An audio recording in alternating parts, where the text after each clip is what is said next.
sentis en nous parfums de roses et de belles nuits. Peut-être en un instant, il y a vous même. C'est en souvenir, moi qu'à pas vous en sénat. Belle dilemme à vous, la suppliez-moi. Antipode de tout, mais ça tellement doux. Pas besoin de parler, vous ça deviner qu'il faut moi venir. Vous de l'autre et vous, belle dilemme. Bien suppliez-moi. Antipode de tout, mais ça tellement doux. Pas besoin de parler, vous ça deviner qu'il faut moi venir. Vous de l'autre et vous, vous de l'autre et vous, vous de l'autre et vous. Tu dois être à 17h à RFO, 7h30. Vous de l'autre et vous. Et elle va nous dorloter avec sa douce et belle voix demain soir à la salle Robert Loison Moule. Il y aura bien sûr également les copains d'abord qui seront également avec elle. Ce n'est pas la première fois que tu te produis en Guadeloupe. Tu as eu l'occasion d'être l'invité dans le cadre du festival de jazz à Pointe-à-Pitre, il me semble. Voilà, j'ai fait aussi le festival de BMAO. La dernière fois, c'était Voix d'ici, voix d'ailleurs, avec le trio. Ouais. Alors, ce trio, justement, comment est-il né? Il est né au départ un peu par hasard. On avait, en fait, moi j'ai connu Xavier Richardot, le saxophoniste, quand je suis arrivée en France.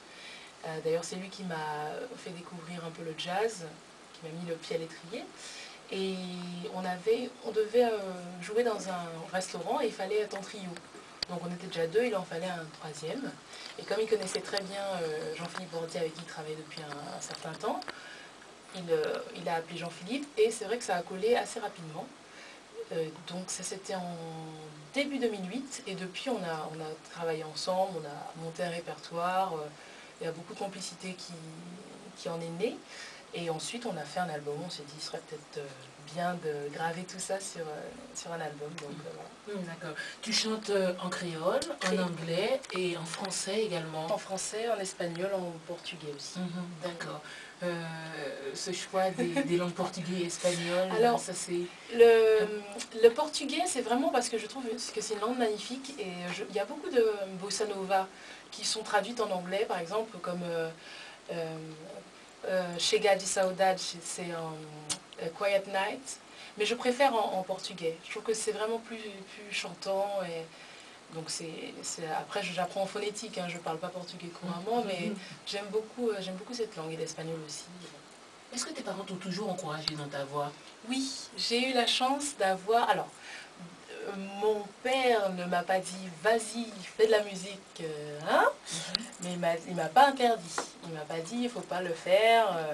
Il m'a dit « il faut que tu aies un bagage derrière ». Donc j'ai de toute façon fait mes études, j'ai plusieurs cordes à mon arc.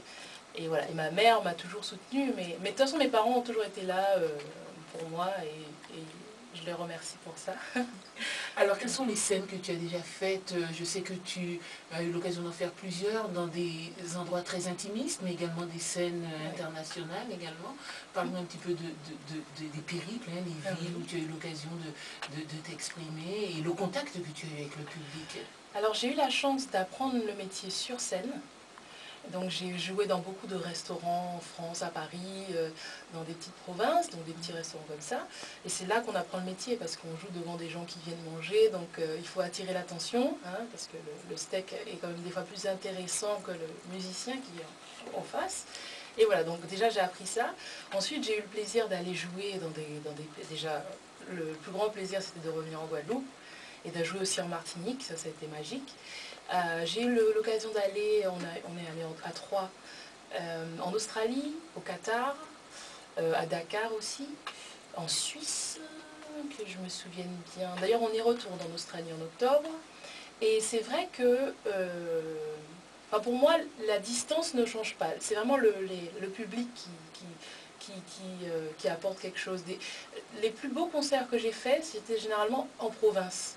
Parce que les gens nous attendent vraiment. Ils n'ont pas forcément l'occasion de voir des concerts comme à Paris tous les jours. À Paris, on peut voir un concert de jazz tous les jours. Et là, en province, les gens attendent, les gens sont attentifs, et c'est vraiment, c'est magique, quoi. Alors, est-ce que tu chantes avec tes musiciens? Est-ce que tu arrives aussi à tisser un véritable lien avec ton public?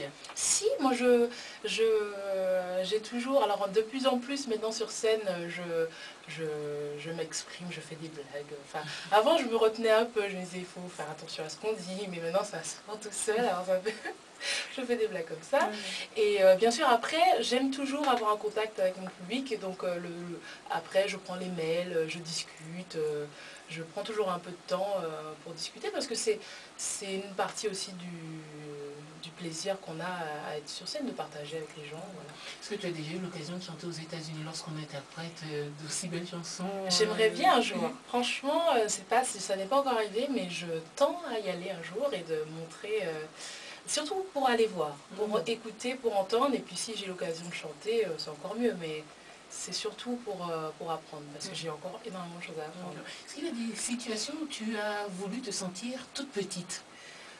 Non, ça ne m'est pas arrivé. D'ailleurs, ce sera un peu compliqué, parce que je suis assez grande, donc j'aurais beau essayer. Non, j'ai toujours été... J'ai une chance, c'est que je suis à l'aise sur scène. Je ne stresse pas.